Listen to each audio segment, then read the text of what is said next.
అందరికీ నమస్తే. Welcome to T-SAT. ప్రతిష్టాత్మకంగా టెట్ అభ్యర్థుల కోసం టీశాట్ అందిస్తున్నటువంటి ఓరియంటేషన్ కార్యక్రమానికి స్వాగతం. ఈ వీడియోలో మనం సైన్స్ కాంటెంట్లో అత్యంత ప్రధానమైనటువంటి అయస్కాంతత్వానికి సంబంధించినటువంటి అంశాలు తెలుసుకునే ప్రయత్నం చేద్దాం. ఇక్కడ శాస్త్రీయ విజ్ఞాన రంగంలో పశువుల కాపరుల ద్వారా అందినటువంటి ఒక అద్భుత ఆవిష్కరణగా మనకి ఇక్కడ అయస్కాంతత్వము అనేటటువంటి కాన్సెప్ట్ కనిపిస్తుంది.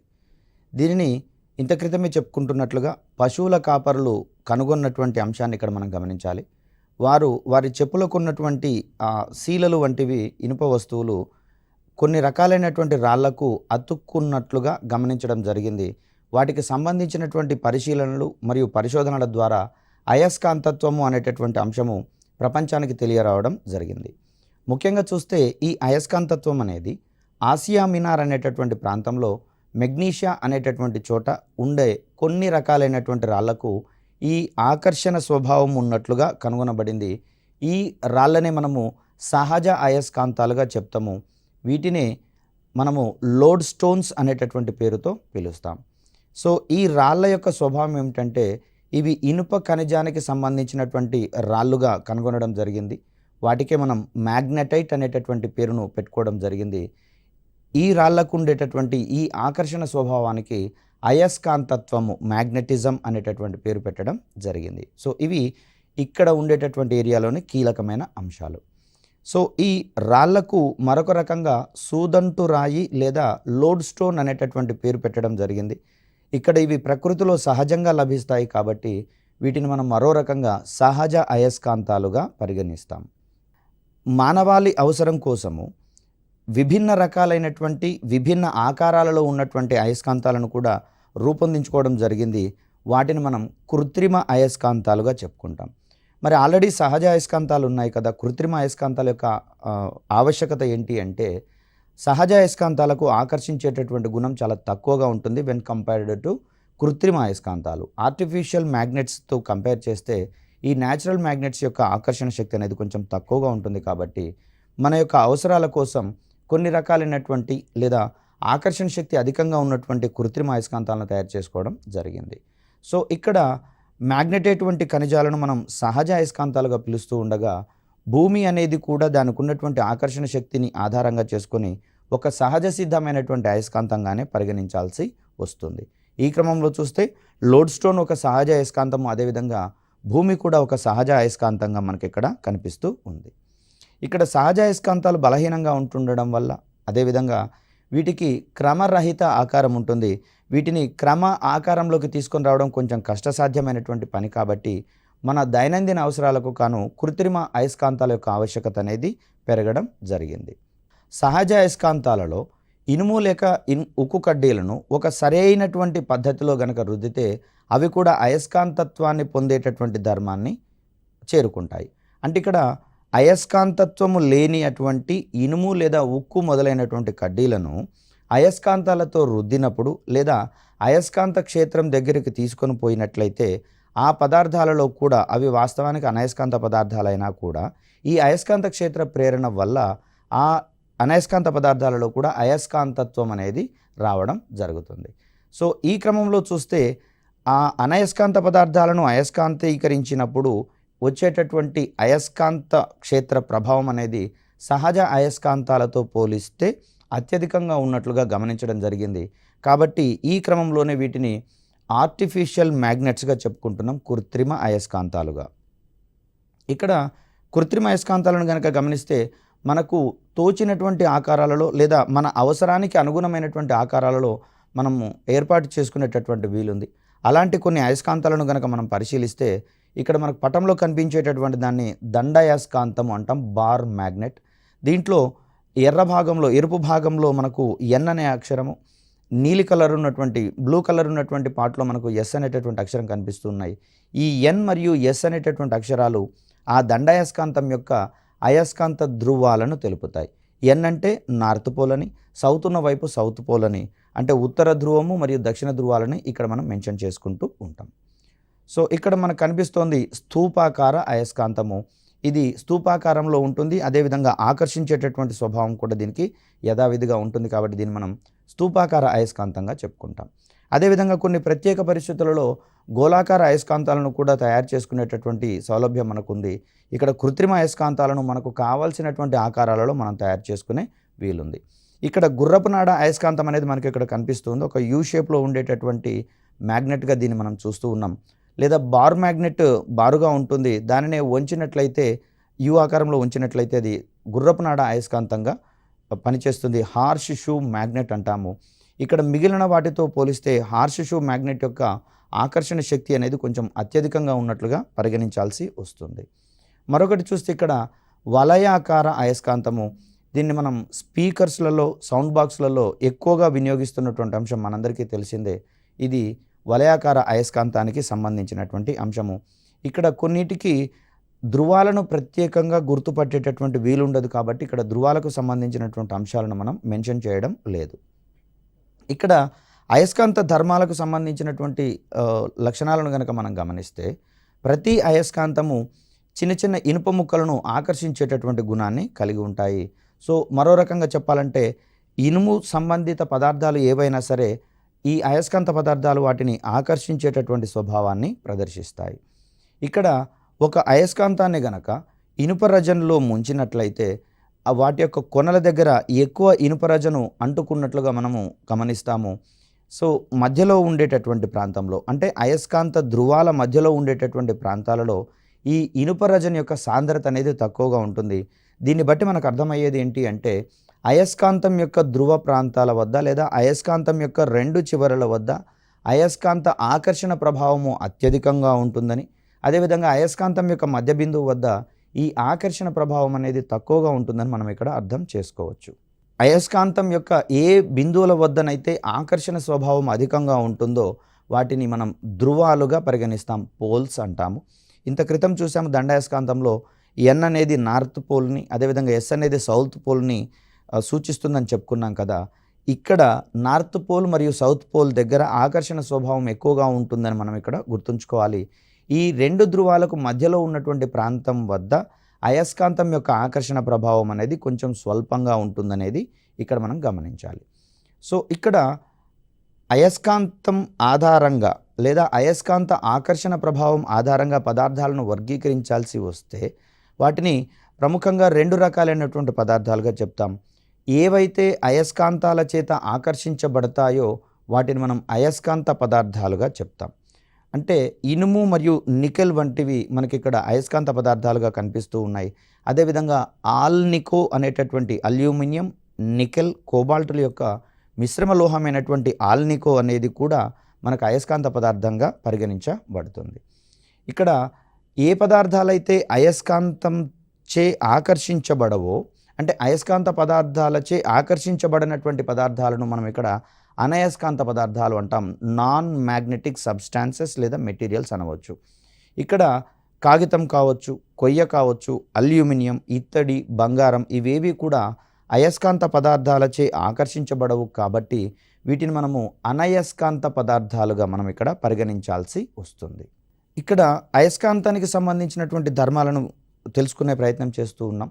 ఏదైనా ఒక దండాయస్కాంతాన్ని కావచ్చు లేదా ఒక సూచి వంటి ఆకారంలో ఉన్నటువంటి అయస్కాంతాన్ని కావచ్చు స్వేచ్ఛగా వేలాడదీసినట్లయితే, స్వేచ్ఛగా అంటే అది ఏ ఇతర అయస్కాంత క్షేత్రాల ప్రభావం లేకుండా ఉన్నటువంటి పరిస్థితులలో దాన్ని వేలాడదీస్తే అది భూమి యొక్క ఉత్తర దక్షిణ దిశలను సూచిస్తూ నిశ్చల స్థితికి రావడాన్ని మనం గమనించవచ్చు.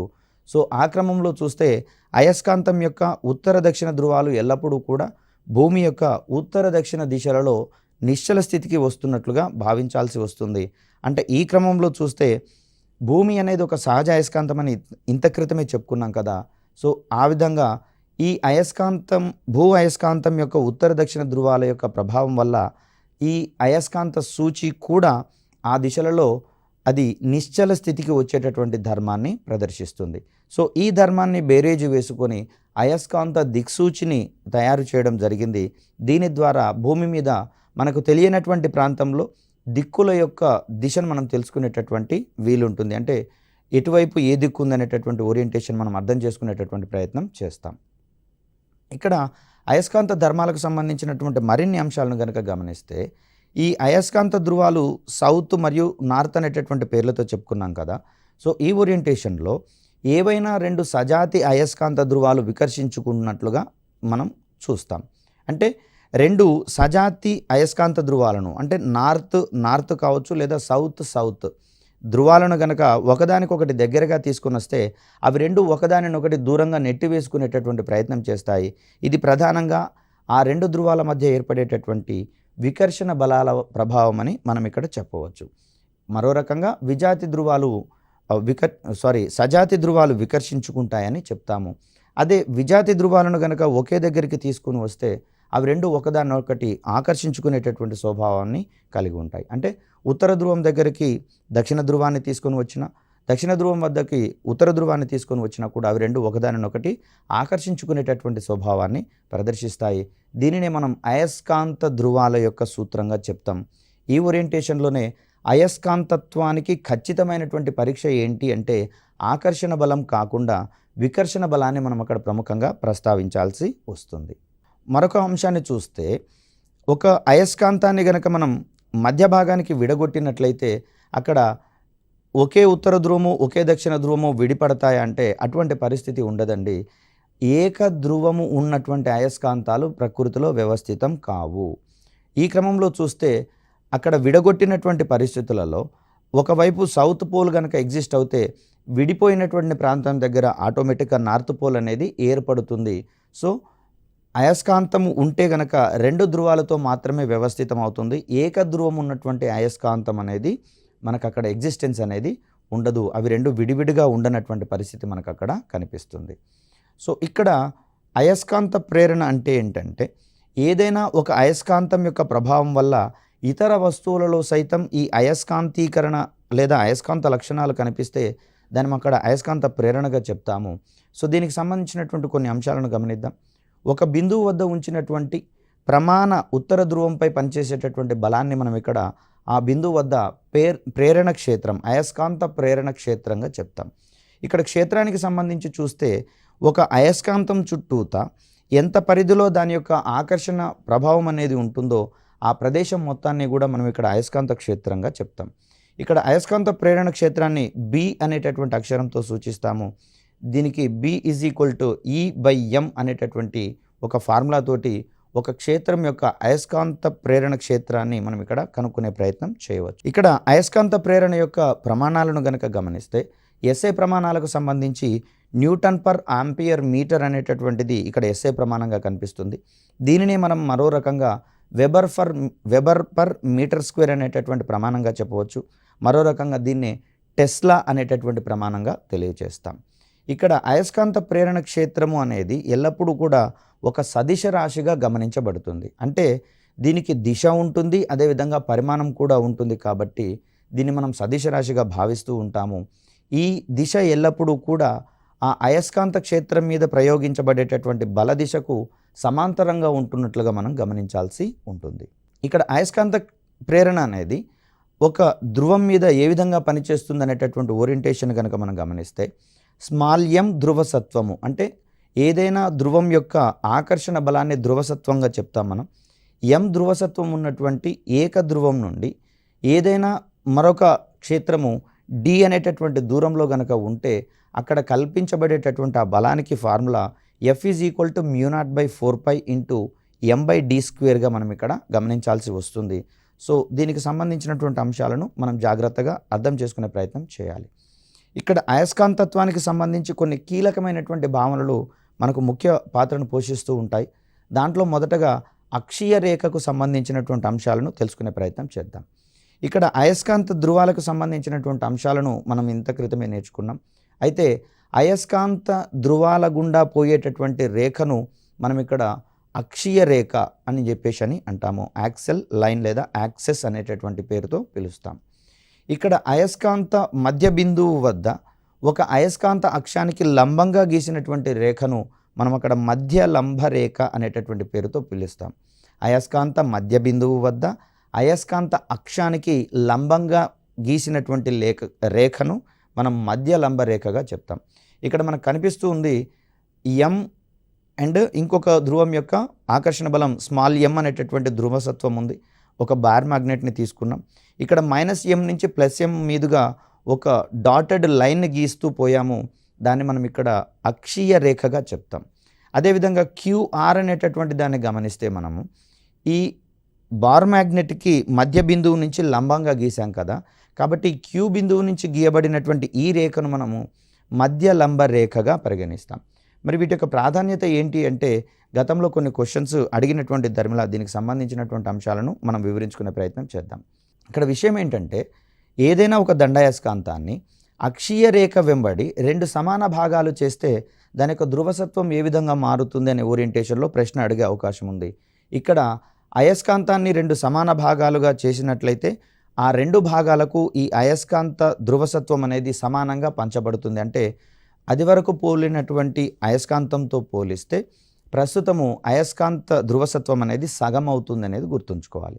అదేవిధంగా మధ్య లంబరేఖ వెంబడి కనుక దాన్ని 2 భాగాలుగా విభజిస్తే ఈ సందర్భంలో సైతం 2 భాగాలకు ఆ అయస్కాంత ధ్రువసత్వం అనేది సమానంగా పంచబడుతుంది.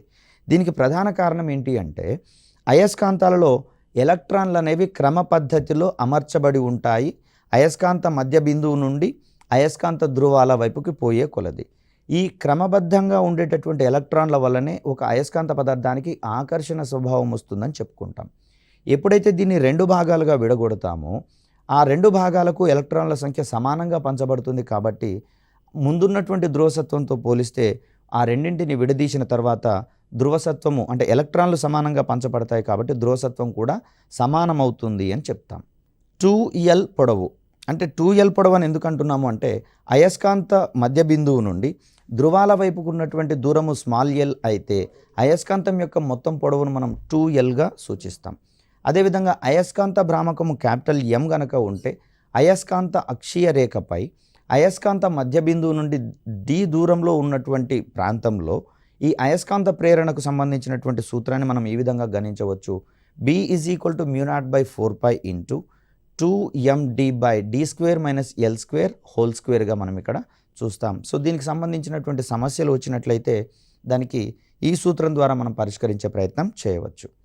అదేవిధంగా ఒక పొట్టి దండాయస్కాంతాన్ని కనుక తీసుకుంటే అక్కడ దూరానికి మరియు ఎల్కి మధ్యలో ఆ దూరం అనేది అత్యధికంగా ఉన్నట్లయితే, అంటే అయస్కాంతం యొక్క పొడవుతో కంపేర్ చేస్తే మనము అయస్కాంత ప్రేరణను కనుగొనవలసినటువంటి బిందువు కనుక చాలా దూరంలో ఉన్నట్లయితే ఇక్కడ మనం ఎల్ని ఒమిట్ చేసేటటువంటి ప్రయత్నం చేస్తాము.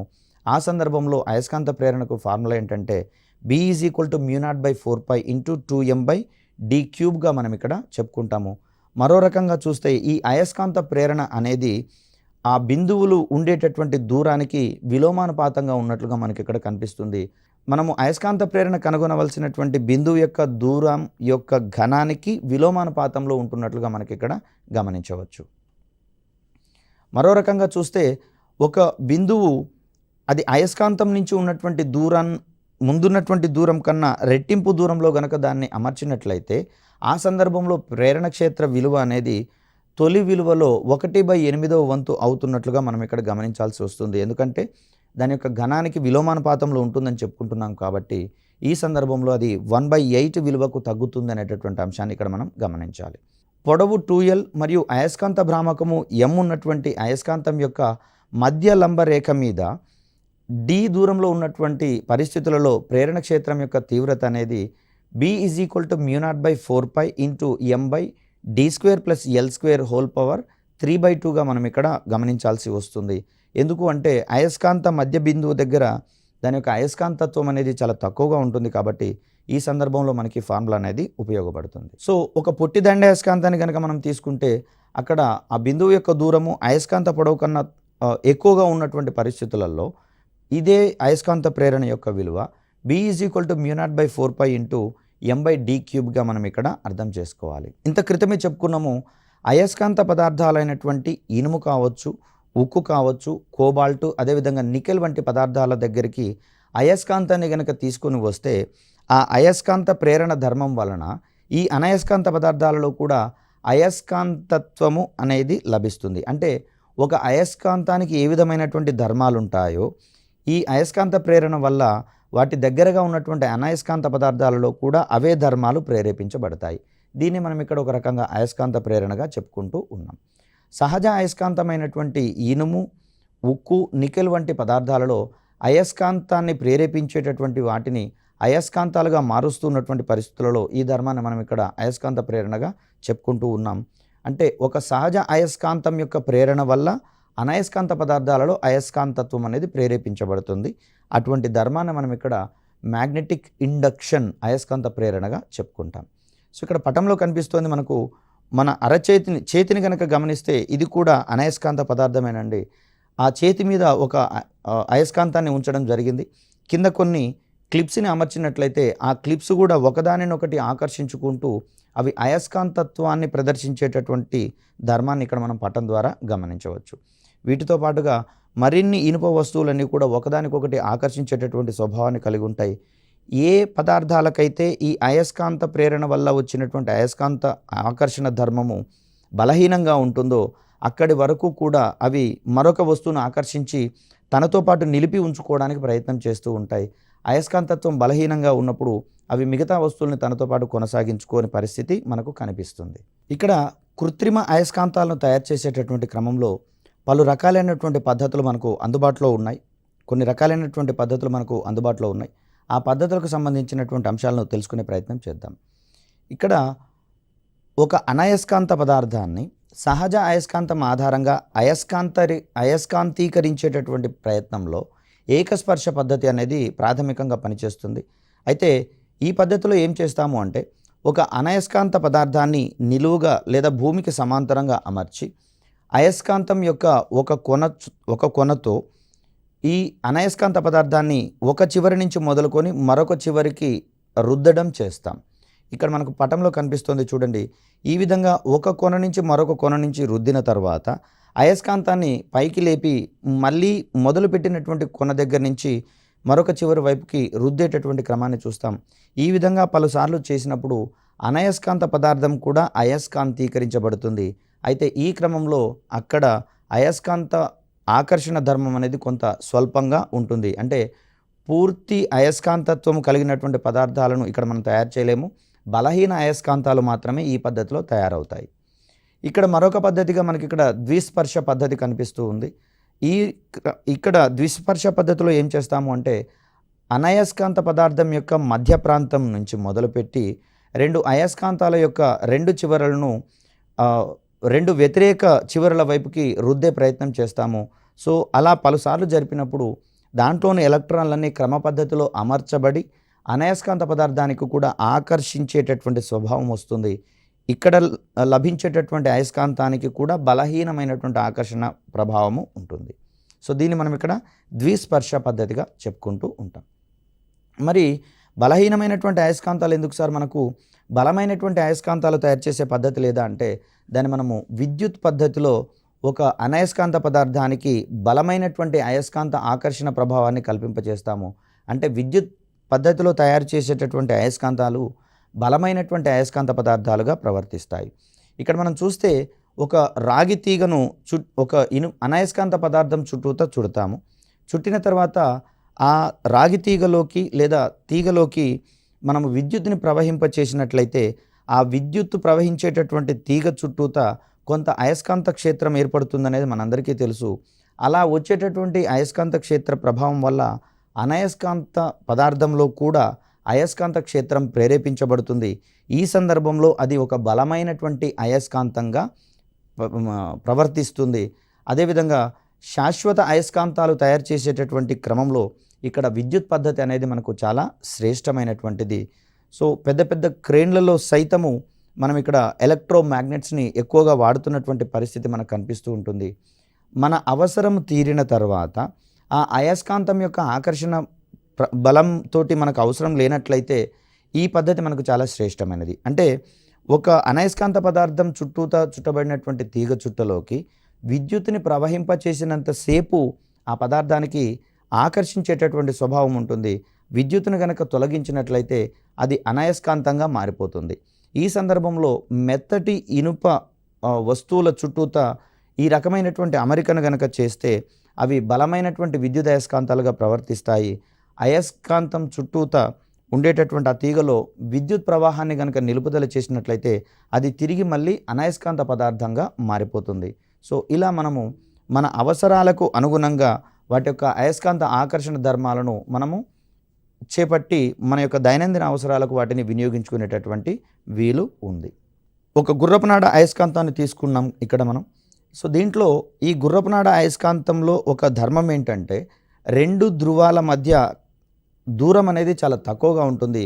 ఎప్పుడైతే ఒక అయస్కాంత ధ్రువాల మధ్య దూరం చాలా తక్కువగా ఉంటుందో దాని యొక్క ఆకర్షణ పరిధి అనేది చాలా ఎక్కువగా ఉంటుంది. కాబట్టి ఇక్కడ కొంతసేపు వాటిని అలాగే ఉంచినట్లయితే అవి ఆకర్షించినటువంటి ఇనుప మేకులలో కూడా అయస్కాంతత్వం అనేది కొంతకాలం పాటు నిలిపి ఉంచబడుతుంది. ఈ రకమైనటువంటి పద్ధతిని మనం ప్రేరణ పద్ధతిలో ప్రేరణ పద్ధతిలో అయస్కాంతాలను తయారు చేసేటటువంటి పద్ధతిగా మనం ఇక్కడ చెప్తామైతే ఈ క్రమంలో కూడా వాటికి బలహీనమైనటువంటి అయస్కాంతత్వమే ఏర్పడుతుంది.